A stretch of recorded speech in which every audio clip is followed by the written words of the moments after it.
말씀을 읽겠습니다. 시편 42편 1절에서 5절까지 말씀인데요. 한 절씩 읽어보겠습니다. 시편 42편 1절에서 5절까지 말씀입니다.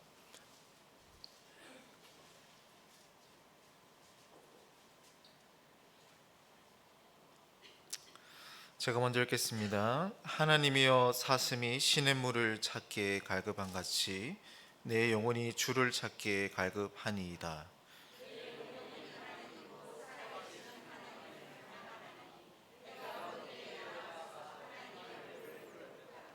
사람들이 종일 내게 하는 말이 내 하나님이 어디 있느냐 하오니 내 눈물이 주야로 내 음식이 되었도다.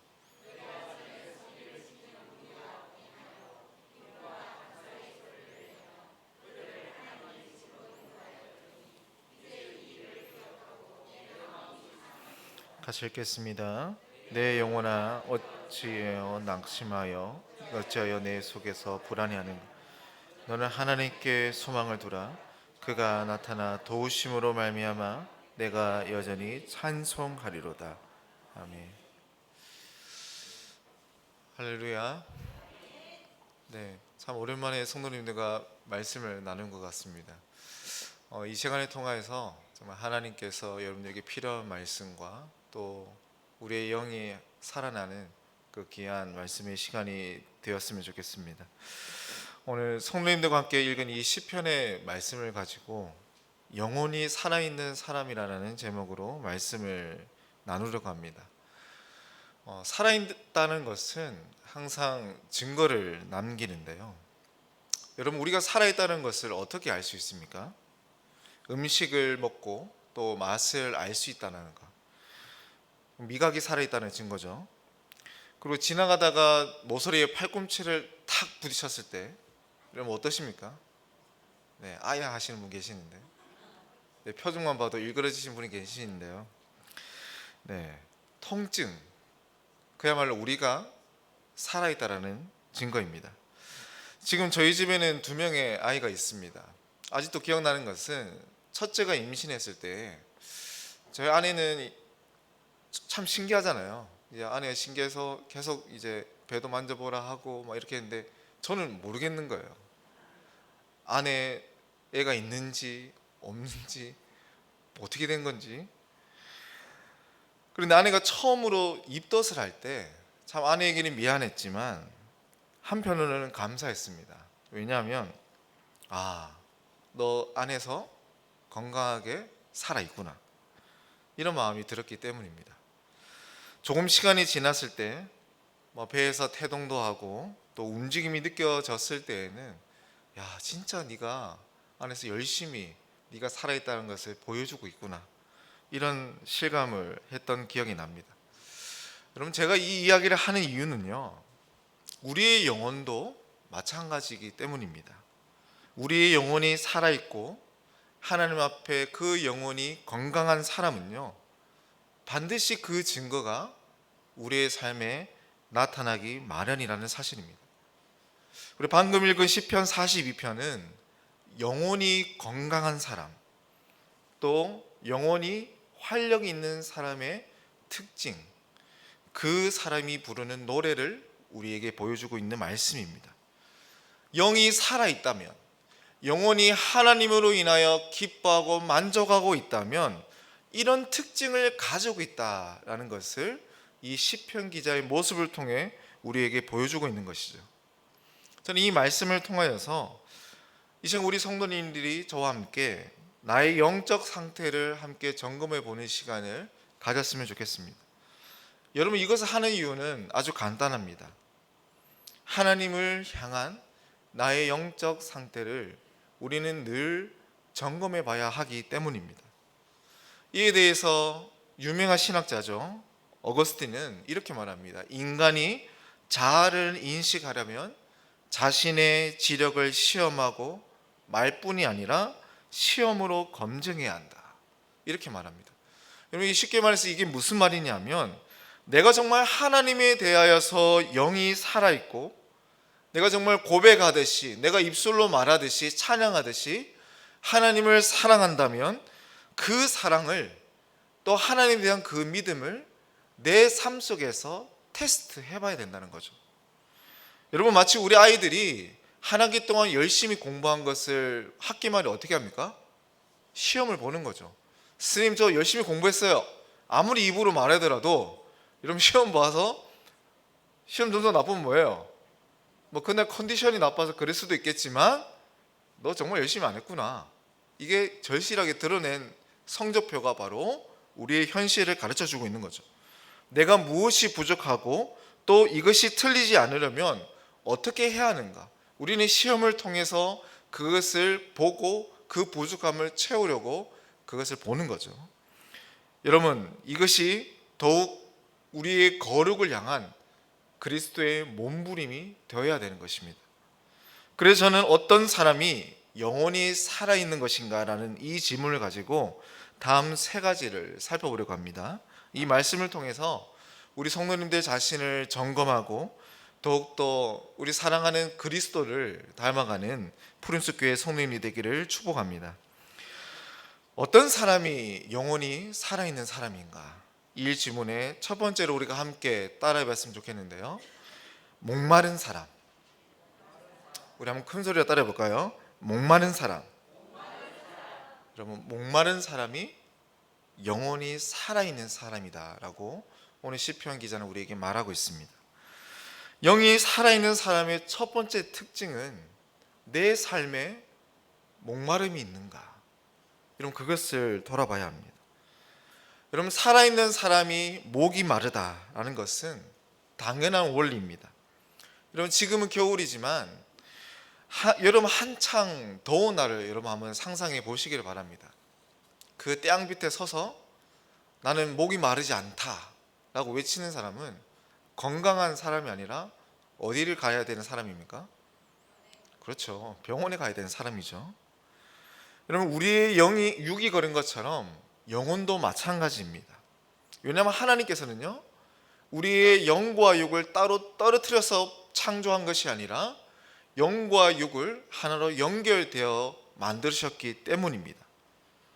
그래서 우리 영혼이 굶주리면 우리 육체도 굶주리게 되어 있고, 우리 영혼이 목마르게 되면 우리 육체도 목마르게 되어 있는 구조로, 그런 전인적인 존재로 우리를 만들었던 거죠.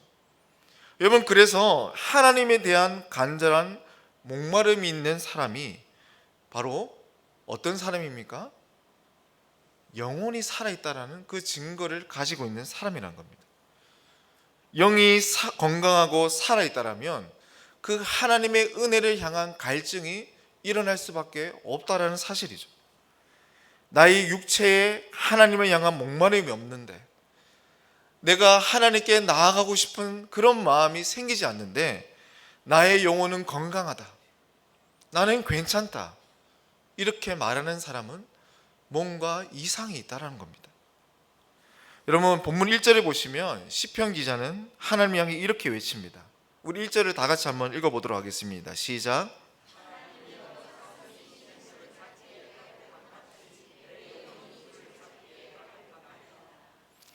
여러분, 시편 기자의 갈급함이 느껴지십니까?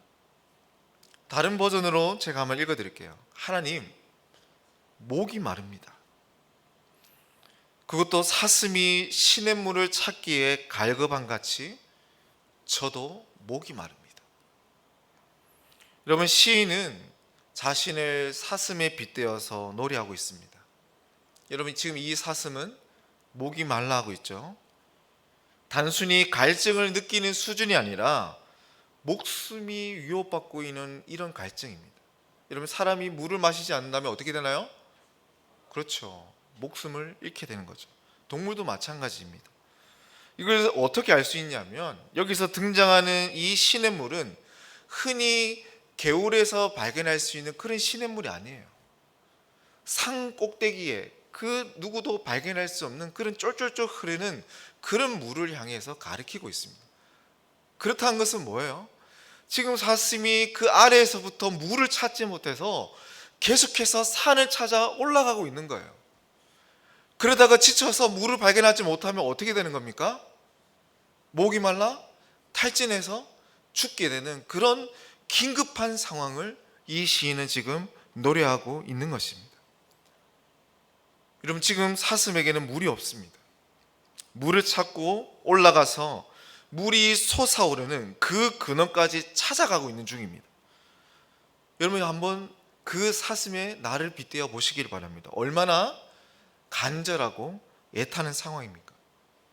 시인은 바로 이 사슴과 같은 갈망이 바로 지금 기도하고 노래하고 있는 자신과 같다라고 노래하고 있습니다.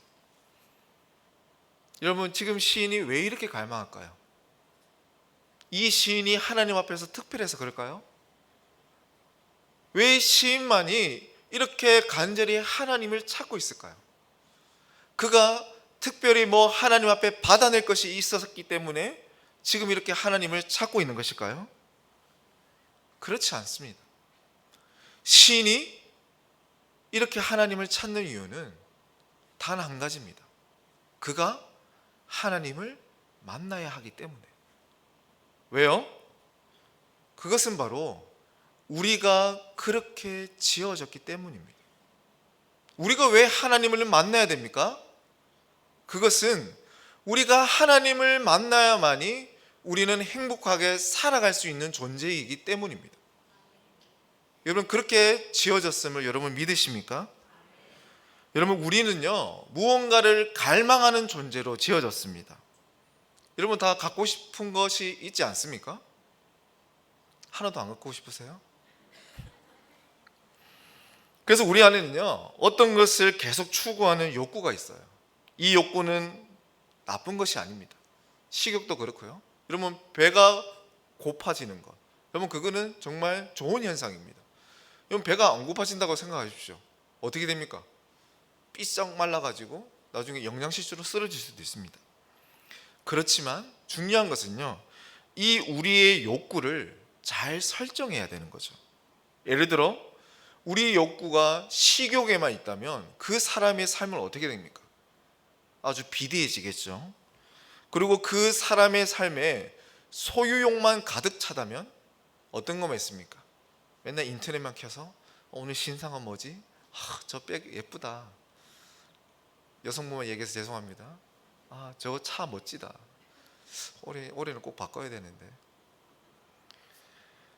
근데 성도 여러분, 여기에 온통 빠져서 욕구를 채워본다 하지만 그 욕구가 채워집니까? 여러분들이 가지고 싶은 거를 다 가진다 하더라도 그 마음이 풍족해지던가요? 목사님, 한 번도 제가 가지고 싶은 걸 다 가져보지 않아서 모르겠습니다. 근데 저도 그렇습니다. 근데 그렇다 하더라고요. 여러분, 돈을 버는 사람들이 돈을 벌다가 그만 번 경우가 있던가요? 늘 부족하다. 나는 여전히 배고프다. 계속 벌잖아요. 만족하지 못하는 거죠. 여러분, 이런 현상이 생길 수밖에 없는 이유는요, 그 배고픔, 그 갈증을 다른 걸로 지금 채우고 있기 때문입니다. 하나님이 태생부터 우리 안에 심겨주신 그 갈증을 다른 걸로 해소하려고 하기 때문입니다. 여러분, 우리의 태생적이고 본능적인 그런 갈증, 욕구, 목마름을 채울 수 있는 것은요, 오직 뭐밖에 없습니까? 생수의 근원이신 하나님밖에 없다는 사실을 여러분 꼭 기억하시기를 바랍니다. 여러분, 영혼이 살아있다는 사실은요, 누구보다 이 원리를 아는 사람입니다. 그렇기 때문에 하나님을 만나려고 하는 겁니다. 하나님을 만나지 못하면 저 죽습니다. 뭔가 하나님에게 얻어내려고, 하나님 저 좀 돈 좀 주세요. 하나님 제 아들 어디 합격 좀 시켜주세요. 이것 때문에 하나님 저 만나주세요. 이게 아니라, 하나님 저 오늘 만나서 하나님 저에게 은혜를 주세요. 하나님 오늘도 살아갈 그 하나님의 능력이 담긴 말씀을 주지 않는다면, 생명의 양식을 주시지 않는다면 저 오늘 살아갈 수 없습니다. 이런 나의 갈증과 배고픔을 하나님께서 채워주시옵소서. 여러분, 이런 갈급함을 가지고 살아가는 우리가 되어야 되고, 이런 갈급함을, 이런 애타는 심정을 오늘 우리는 이 시편의 기자의 모습을 통해 발견할 수 있어야 되는 겁니다. 그러면 2절을 보시면 시편 기자는요, 자신의 목마름을 사슴에 빗대어서 그 갈급함을 해소하기 위해 어디로 나아간다고 고백하고 있습니까? 그렇죠. 살아계시는 하나님이 계시는 곳, 성소로 나아가고 계신다고 고백합니다. 여러분, 그렇다는 것은 우리의 갈급함을 채워줄 수 있는 유일한 장소는 어디라는 겁니까? 하나님께 예배드리는 곳이라는 거죠. 그는 자기의 갈증을 어디에서 해소해야 될지 분명히 알았던 사람입니다.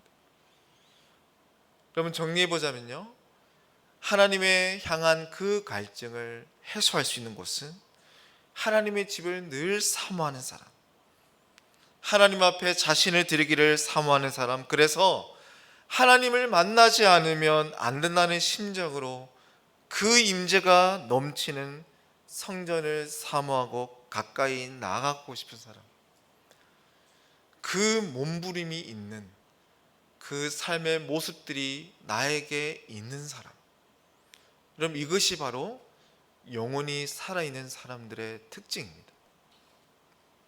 그러면 그 모습들이 내 삶 가운데 있습니까? 내 삶에 그 갈증을 채우기 위한 그런 갈급함의 행동들이 있습니까? 여러분, 하나님은요, 이런 갈급함을 주심으로 인해서 우리와 만나기를 원하십니다. 왜 우리에게 이런 욕구를 주셨을까요? 왜 이런 우리의 마음에 갈급함을 주셨을까요? 그 이유는 단 하나입니다.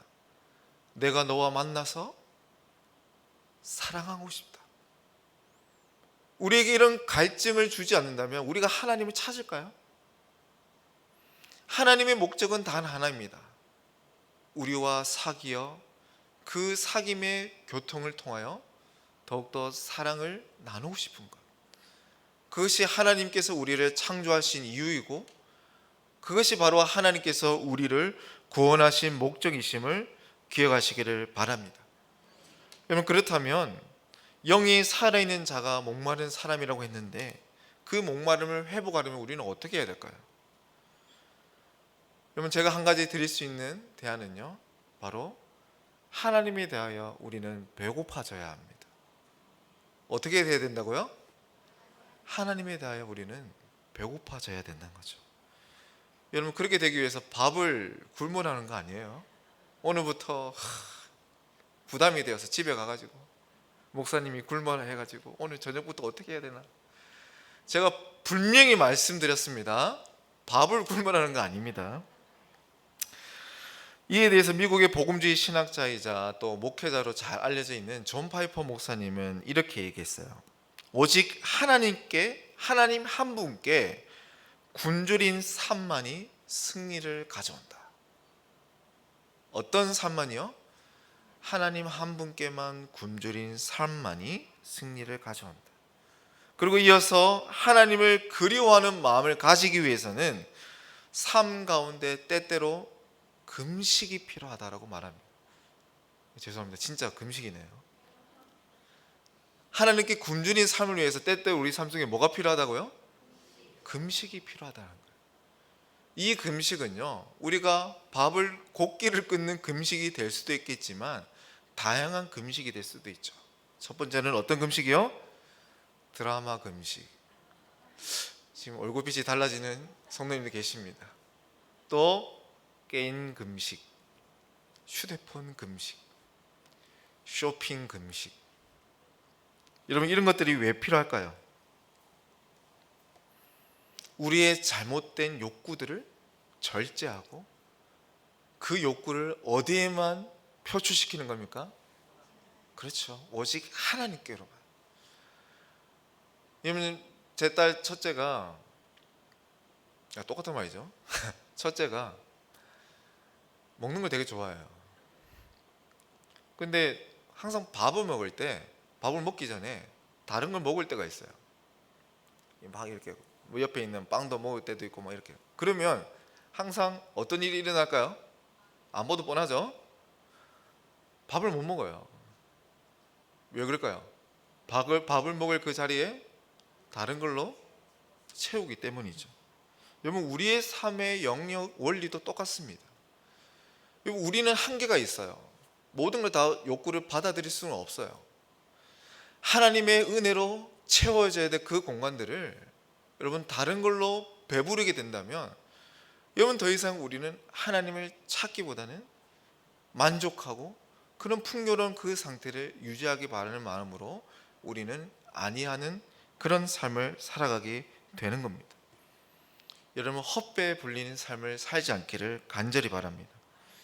그래서 우리는 그런 삶을 향한 욕구를 줄이고 날마다 진짜 양식을 채우고 또 먹는 우리 성님이 되기를 축복합니다. 나의 생명을 살리시는 생명의 떡이시고 생수의 강이신 예수 그리스도를 여러분 날마다 먹고 누리셔야 된다는 사실입니다. 그렇게 될 때 우리 안에 풍족히 또 넘치도록 채워주시는, 우리의 갈증을 해소시키시는 그리스도의 은혜를 여러분 만나게 될 줄 믿으시기를 바랍니다. 두 번째입니다. 어떤 사람이 영이 살아있는 사람인가? 우리 함께 따라해 볼까요? 눈물의 사람. 우리 3절을 다시 한번 읽어보겠습니다. 시작.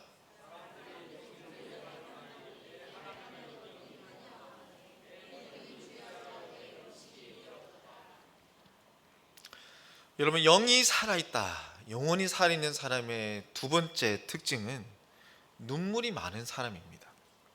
그것도 눈물이 적은 사람이 아니라 어떤 사람이요? 눈물이 많은 사람이 영혼이 살아있는 사람의 특징입니다. 이에 대해서 어떤 분들은 마음에 큰 걱정을 가질 수도 있을 것 같습니다.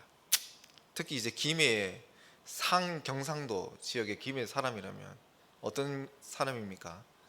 정지사님, 경상도 사람이라면 남자라면 태어나서 몇 번 울어야 됩니까? 그렇죠, 3번만 울으면 되죠. 저는 3번 이상 울었던 것 같아요. 나는 원래부터 눈물이 잘 나지 않는데 나는 좀 하나님 앞에 괜찮은 사람인가? 나의 영혼은 메말라 있지 않는가? 이렇게 생각하실 분도 계실 것 같습니다. 여러분, 여기서 눈물에 대해서 우리가 좀 더 고민해 볼 필요가 있습니다.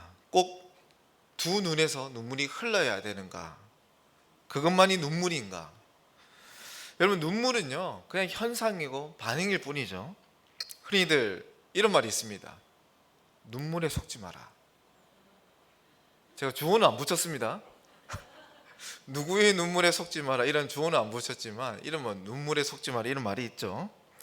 아무튼 어떤 사람들은 자신의 의지로 막 눈물을 만들어내는 사람들이 있습니다. 제 친구 중에서도 내가 울어볼게 하고 몇 초 만에 막 눈물을 흘리는 친구도 있어요.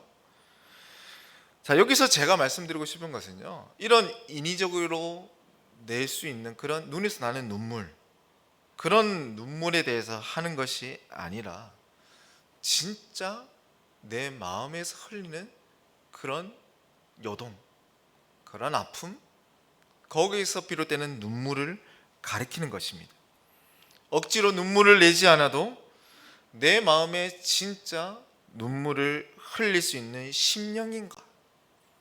그런 마음을 내가 가지고 있는가? 여러분, 이것은 하나님 앞에 정말 중요한 문제입니다. 여러분, 눈물을 흘릴 수 있는 심령은 영혼이 살아있다라는 훌륭한 증거입니다. 왜냐하면요, 심령이 강팍하고 메마른 사람들은 아무런 요동이 없기 때문입니다. 그런 사람들에게는 타인에 대한 연민의 마음, 내 안의 문제에 대한 아픔, 그리고 공감을 형성시키는 그런 마음이 사라져 있기 때문입니다. 그럼 지금 터키에 지진 피해가 나 있죠. 그것을 보면서 여러분 어떤 마음이 듭니까? 야, 저 건물 다 무너지니까 속이 시원하다, 이런 사람이 있습니까? 그거 볼 때 기적적으로 구출된, 어제 보니까 115시간 만에 구출된 임산부를 보면서 와, 제 아내가 구출된 것처럼 너무 기쁘고 너무 막 설레고 감사하는 마음이 들고, 또 반면에 찾아내지 못한 사람들을 보면서 얼마나 아픕니까 여러분? 그게 바로 정상적인 사람들의, 그리고 감정이 살아있는 사람들의 특징들이죠. 여러분, 근데 여기서 우리는요, 한 단계 더 나아가서 더 면밀하게 살펴봐야 됩니다. 여러분, 눈물에도 여러 가지 종류가 있다는 거죠. 우리가 알고 있듯이 슬픔의 눈물, 기쁨의 눈물, 감동의 눈물, 분노의 눈물, 아픔의 눈물, 또 중요한 눈물이 있죠. 드라마를 보면서 흘리는 그런 눈물. 여러분, 성경은요, 이런 무조건적인 눈물을 가리키면서 영이 살아있는 자의 증거라고 말하고 있지는 않습니다. 여러분, 우리 3절을 다시 한번 읽어보겠습니다. 함께 읽겠습니다. 시작. 사람들이 종일 내게 하는 말이 내 하나님이 어디 있느냐 하오니 내 눈물이 주야로 내 음식이 되었다. 여러분, 지금 시편 기자는 무엇 때문에 눈물을 흘리고 있습니까? 여기서 시편 기자는 눈물을 얼마나 흘렸는지, 밤낮으로 내 눈물이 내 음식이 되었다. 이게 내가 지금 먹고 있는 게 눈물인지 밥인지 콧물인지 헷갈릴 정도로 뭐예요? 계속 눈물을 흘리고 있는 거예요. 날마다 아파하며 눈물을 흘렸다는 거죠. 여러분, 정말 눈물이 뺨을 타고 들어가고 콧물이 내려오면서 이까지 타 들어가면서 흘리며 한번 울어본 적 있습니까? 소위 말해 눈물 젖은 빵을 진짜 드셔본 적이 있습니까? 여러분, 그것을 다 떠나서 우리가 주목해야 될 것은요, 시인이 왜, 가장 중요한 것은 시인이 무엇 때문에 이렇게 밤낮으로 눈물을 흘렸는가, 이것을 우리가 살펴봐야 됩니다. 여러분, 왜 시인이 눈물을 흘렸습니까? 바로 나 때문이 아니라 하나님 때문이죠. 지금 하나님 때문에 시인이 눈물을 흘리고 있는 겁니다. 시편 기자의 마음을 찢어놓도록 아프고 슬퍼서 지금 흘리고 있는 눈물은 하나님을 제대로 알지 못하는 자들이 지금 뭘 하고 있어요? 하나님을 조롱하고 있기 때문입니다. 성도 여러분, 이 아픔을 느낄 수 있는 사람이 바로 영혼이 살아있는 사람입니다. 여러분, 우리는 아무 상관없는 사람이 욕먹고 있는 것에 대해서 그렇게 마음 아파하지 않습니다. 그래, 욕을 먹을 짓을 했겠지, 그냥 사정이 있겠지. 근데 여러분, 지나가다가 나의 사랑하는 형제, 자매, 그리고 나의 부모님이 다른 사람들에게 손가락질 받고 욕을 받고 조롱받고 있는 그 모습을 보게 된다면 여러분 어떻게 반응할까요? 이유가 어떻게 됐든 어떻게 반응하겠습니까? 마음에 분노가 일어나지 않겠어요? 가슴이 찢어지지 않겠어요?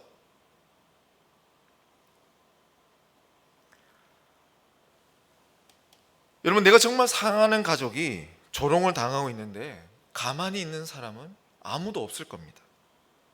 여러분, 시편 기자가 지금 눈물을 흘리고 있는 이유가 이와 같습니다. 그가 가장 사랑했던 대상은 자기 자신보다 더 사랑했던 대상은 바로 하나님이었습니다. 그 하나님을 욕되게 하는 장면을, 하나님을 알지 못하는 이들이 하나님이 어디 있느냐, 네가 믿는 하나님이 어디 있어, 그런 조롱 섞인 말로 손가락질했을 때 그는 그 하나님의 은혜를 모르며 살아가는 사람들을 바라보면서 주체할 수 없는 분노를 넘어 뭘 하고 있어요? 슬픔으로 노래하고 있는 거예요. 하나님을 향해 지금 눈물을 흘릴 수밖에 없는 것입니다. 여러분, 우리가 이 모습을 봐도 이 시인의 모습을 보더라도 우리는 무엇을 느낄 수 있습니까? 정말 이 사람은 하나님을 사랑하는구나. 그렇지 않습니까? 이 사람은 저거를 정말 아끼는구나. 여러분, 우리는요, 내 눈물을, 내 관심을 어디에 쏟고 있는지, 내가 평소 기도하면서 내 시간을 어디에 가장 할애하고 있는지, 내 눈물을 어디에 가장 많이 쏟고 있는지를 돌아봐야 합니다. 자신의 눈물을 쏟는 곳에 그 마음이 있는 것입니다. 여러분, 나의 눈물은 나를 위한 것입니까? 나의 자녀들을 위한 것입니까? 아니면 하나님을 위한 것입니까? 여러분, 하나님을 위한 눈물이 없는 사람은요, 또한 그런 아픔이 없는 사람은, 또 하나님이 없는 인생을 살아가는 사람을 바라볼 때마다 아무 감정이 들지 않는 사람은요, 나는 하나님과 아무런 상관이 없습니다 라는 말을 하는 것과 같은 사람입니다. 영혼이 정체되어 있는 것과 같다는 겁니다. 여러분, 지금 이 시간 우리가 회복해야 될 눈물이 있습니다. 그것은 바로 하나님을 위한 눈물, 그리고 하나님 나라를 위한 아픔, 그리고 교회를 위한 눈물입니다. 여러분, TV를 한번 켜보십시오. 얼마나 많은 사람들이 교회를 손가락질하고 십자가를 농락하고 있습니까? 제가 아직도 잘 기억하고 있는 그 신문기사의 한 장면은, 코로나로 인하여서 교회가 많은 이슈로 단계들이 격상하고 또 상가들이 문에 닫았을 때 어떤 사람이 그 계란 한 판을 들고 교회를 향해서 그 계란을 던지고 있는 장면을 포착한 그 기사를 바라보면서 제가 정말 마음 아파 계속해서 그것을 바라보고 있을 때가 생각이 났습니다. 여러분, 정말 여러분들이 살아가면서 내가 교회 다닙니다, 내가 그리스도인입니다 라고 할 때 사람들이 여러분들을 향해서 뭐라고 하나요? 내가 하나님은 살아계십니다 라고 전할 때 하나님을 향해서 사람들이 무엇이라고 이야기하고 있습니까? 그런 무관심과 농락과 그런 손가락질 가운데서 여러분, 우리는 얼마나 그들에 대해서 관심을 가지고 있고, 우리는 얼마나 아픔을 품고 이를 위하여 여러분 우리는 눈물을 흘리고 있습니까? 하나님 나라에 대한 소망과 또 헌신, 이것을 뒤로하고 마치 그것과 나는 아무런 상관이 없는 것처럼 나 대신에 누군가는 하겠지, 이런 마음을 가지고 내 가족과 내 자신과 내 문제에만 혹시 몰두하고 있지는 않습니까? 만약 그렇다면 우리가 가장 회복해야 될 것은, 내 영혼이 살아나기 위해서 가장 먼저 발버둥 쳐야 될 것은 하나님에 대한 아픔, 그것이 느껴질 수 있도록, 그 영혼에 대한 연민이 살아나는 그런 영적 감각, 영적 민감함이 깨어질 수 있도록 그것을 위한 기도가 우리 가운데 필요하다는 것입니다. 여러분, 이를 위해서 정말 우리가 하나님 앞으로 나아갔으면 좋겠습니다. 정말 하나님의 아버지의 마음이 어떤 것인지를 여러분 기도 가운데 늘 구했으면 좋겠습니다. 여러분, 우리가 주님께서 가르쳐 주신 그 기도 속에서도 너희가 먼저 구할 것이 있다, 나의 것이 아니라 아버지의 것을 먼저 구하고 그의 나라를 찾을 때에 내 마음속에 무엇이 회복될까요? 시야가 넓어지고 내 영적인 감각이 새롭게 돋아나게 될 것입니다. 여러분, 그런 하나님 아버지의 마음을 공감하게 될 때, 여러분들이 하나님 아버지의 그런 관계가 긴밀하게 이어지게 될 때, 우리 찬양의 가사처럼 아버지의 아픔이, 그 아버지의 시선이 나의 시선이 되고 그 아버지의 눈물이 나의 눈물이 되는 그런 날이 여러분들에게 오게 될 줄 믿으시기를 바랍니다. 마지막으로 어떤 사람이 영이 살아있는 사람인가? 함께 따라봤으면 좋겠습니다. 몸부림의 사람. 5절을 읽겠습니다. 시작.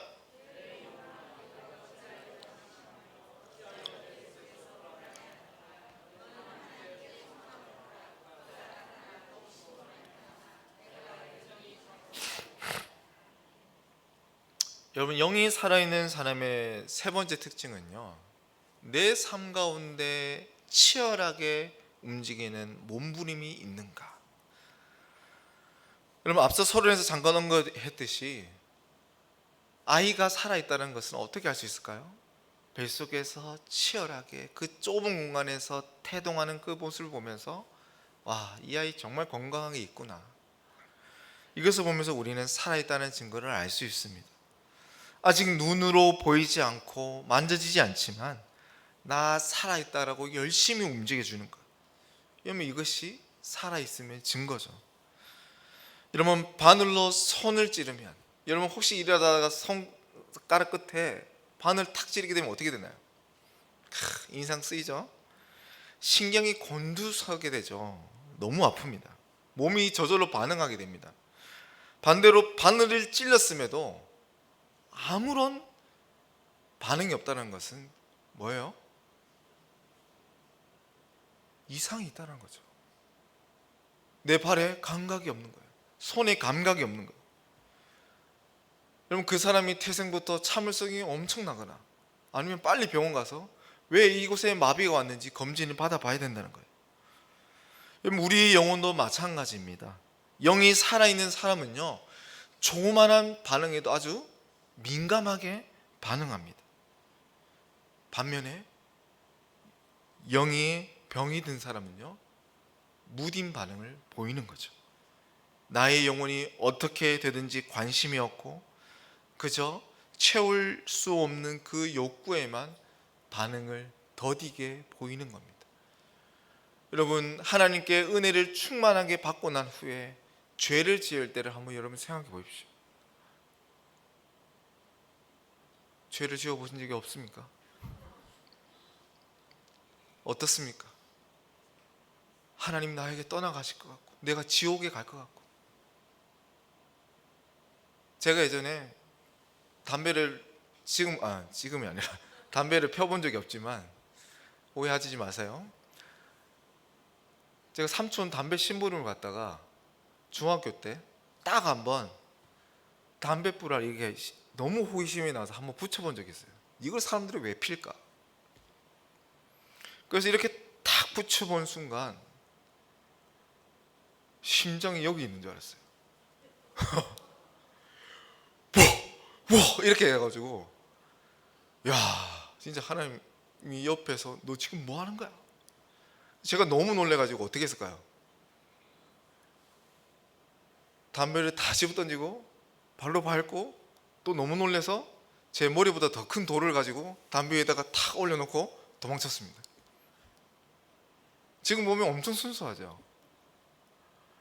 여러분, 어떻게 보면 정말 하나님 앞에 영혼이 민감한 사람의 그 어린아이와 같은 그런 심정이 이런 모습이 아닐까라는 생각을 하게 됩니다. 어떻게 보면 입에 넣고 담배를 피운 것도 아니고 한번 붙여본 게 뭐 큰 죄겠어요. 그러나 여러분, 영혼이 민감하다는 것, 내 마음속에 영혼이 살아있다는 것은 그런 하나님이 싫어하는 것을 민감하게 반응할 수 있다는 것이 바로 우리의 영혼이 살아있다는 사실입니다. 여러분, 정말 우리가 5절 한번 다시 한번 읽어보겠습니다. 함께 읽겠습니다. 시작. 내 영혼아, 내가 어찌하여 낙심하며 어찌하여 내 속에서 불안해하는가? 너는 하나님께 소망을 두라. 그가 나타나 도우심으로 말미암아 내가 여전히 찬송하리. 여러분, 지금 시인이 몸부림을 치고 있습니다. 여러분, 어떤 몸부림을 치고 있는 건가요? 지금 자신과 씨름하며 대화를 하고 있는 거죠. 정신이 이상해서 혼잣말을 하고 있는 것이 아니라 일종의 자신과의 싸움을 지금 하고 있는 것입니다. 제가 아직도 지금 기억나고 있는 것은 올해 한 몇 년 전의 일이지만 리우 올림픽에서 아주 극적인 장면이 하나 있었죠. 펜싱 결승전이었는데 10대 14로 우리나라가 지고 있는 상황에서 한 선수가 이 장면이 클로즈업 됐어요. 할 수 있다. 할 수 있다. 여러분 기억나시나요? 여러분 그렇게 되면서 그 4점이 뒤진 상황에서 연속으로 어떻게 했어요? 5점을 취득하면서 완전히 대역전 드라마를 쓰게 되었죠. 여러분 어떻게 보면 얼마나 그 큰 압박감에서 나는 질 거야, 나는 질 거야 이런 가운데서 스스로에게 지금 뭘 하고 있는 거예요? 아니야, 너는 할 수 있어, 너는 지지 않아, 너는 가능할 거야, 이렇게 스스로에게 지금 말하고 있는 거죠. 여러분 시인도 지금 이와 같은 상황이 있습니다. 지금 앞에서 우리가 읽어봤듯이 사람들은 손가락질하고 조롱하고 있죠. 네가 믿는 하나님은 어디 있느냐. 여러분 저도 지금 많은 일들을 하고 있지만 여러분 사회 속에서 살아가면서 사람들은, 수많은 사람들은 여러분들을 향해서 뭐라고 하고 있나요? 하나님은 어디 있어? 여러분들도 느끼지 않나요?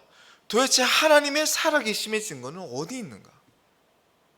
교회에 오면 정말 은혜롭고 설교를 들을 때마다 그런 풍성한 하나님의 모습을 발견할 수 있는데 여러분 삶의 현장에서는 하나님의 모습을 발견할 수 있어요? 오히려 일에 찌들려서 또 사람들의 관계 속에서 힘들어서 또 수많은 유혹 속에서 하나님은 어디 있습니까? 하나님의 흔적은 어디 있습니까? 라는 그런 질문을 가져본 적이 없습니까?